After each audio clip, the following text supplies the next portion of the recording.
Hi everyone, it's Linnea for LDRS Creative, and we are 1 week away from Christmas at the time of me posting this video, so I thought I would try to squeeze in one more holiday card idea before Christmas Day. And this is one that has a lot of texture, a lot of detail, but you can make this easy peasy, really fast if you need a last minute holiday card.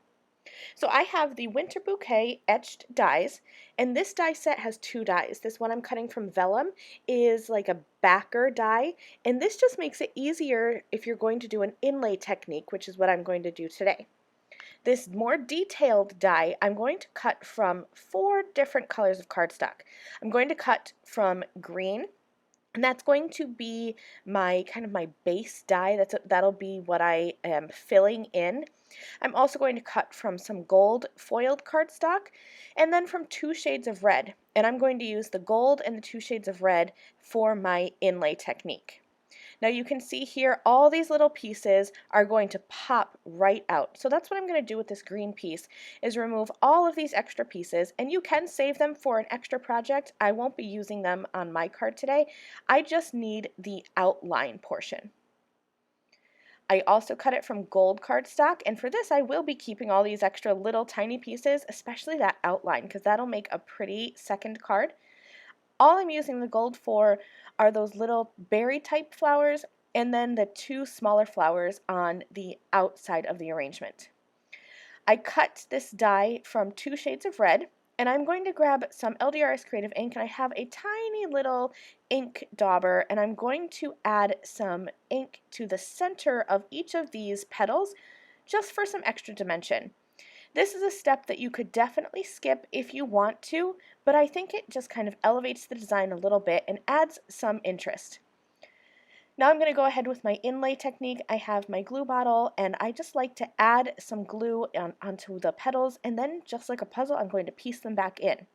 So this is where it's hard to see because it's vellum, so it's nearly clear, but I have that vellum backer piece, and so that's what I'm actually gluing all these pieces onto when I'm puzzle piecing these in.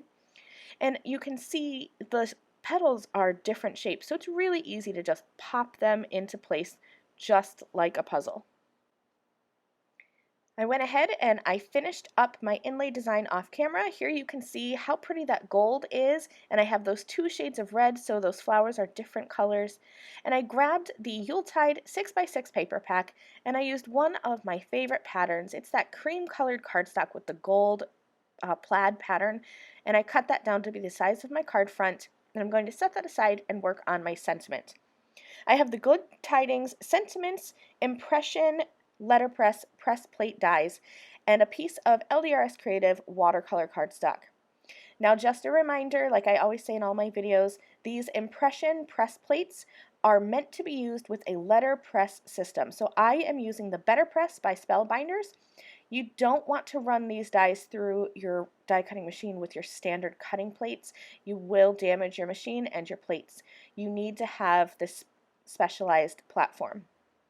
So I'm taking a whole bunch of the sentiments from this Good Tidings sentiment set.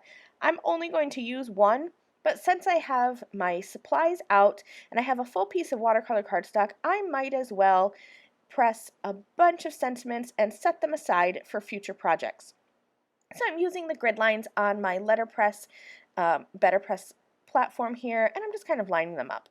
I'm not too worried if they are exactly straight because I will be using a paper trimmer and cutting these into sentiment strips, so I can always fix that later on. Then I'm going to grab my LDRS Creative Raven Hybrid ink, and I will ink up all of these sentiments, run this through my die cutting machine, and I will have all of these sentiments pressed into this watercolor cardstock. And it's hard to see on camera, but in real life, the effects these press plates have is absolutely amazing. So I'm going to trim out one of those sentiments into a sentiment strip. I have foam tape added behind my Winter Bouquet etched dies arrangement here. That's going to sit right on top of my pattern paper, and then my sentiment strip will go right across the middle. I'm going to add a bunch of pearls, and this card is finished. Thanks so much for watching. I'll see you all soon. Bye!